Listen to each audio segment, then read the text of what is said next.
Hi, I'm Penny Mulvey from Positive Media.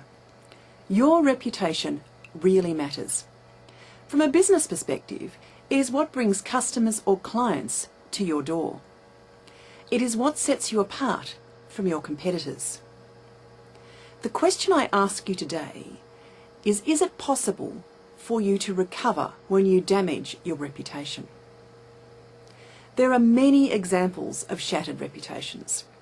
We don't have to look too much further from a business perspective at financial institutions which have collapsed through this current financial crisis. We can think of international sports stars such as Marion Jones, who've had to deal with public humiliation. We know of judges, lawyers, politicians and other public figures who have been jailed for perjury. What happens to their reputation? Is it redeemable? Joining us today is Graeme Alford, an Australian lawyer, well actually a former Australian lawyer, who through addiction issues ended up in jail twice.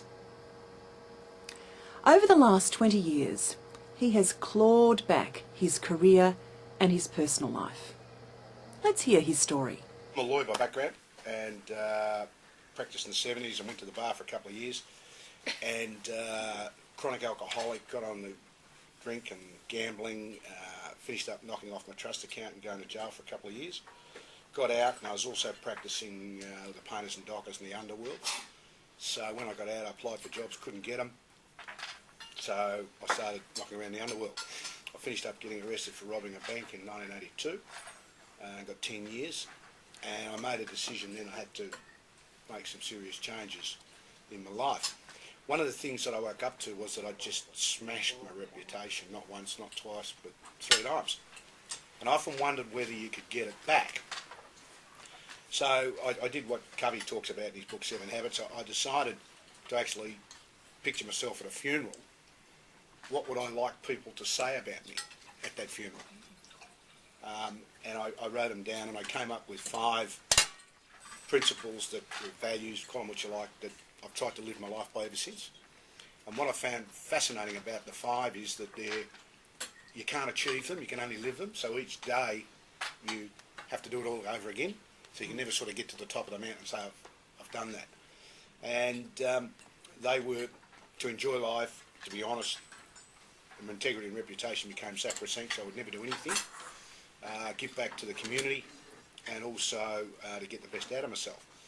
But what I found with the integrity and the reputation is, as long as I'm comfortable that I'm living it, I don't get too phased what other people think. They may or may not get on board, and I've just found that it's simply the best exercise I did in my life, because decision making becomes simple. Do I do that, and the little red flags Penny was talking about, they just go off in your head like a cracker? No, it's not the right thing to do. When you meet people who've got a hardwired set of values and have actually thought about it and they've locked them in, they're so consistent in their behaviour. You never think who's coming through the door today. You know who's coming through the door today because they've got that decision-making process and those tools. That's not to say you get it 100 out of 100, you don't. But it just makes a dramatic difference. But to me, a corporation or a business, it's who you hire. So coming back to Oliver's point about a law firm and your positioning in the market, you can do all of that, hire the wrong people, and they'll blow you out of the water. You've got to hire people who've got like values or understand the values that you want in your business. It's no good hiring just hot shots, because they'll get the results, but they'll blow you out of the water.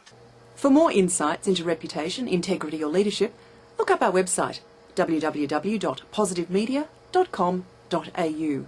That's positivemedia.com.au. It's been great talking with you.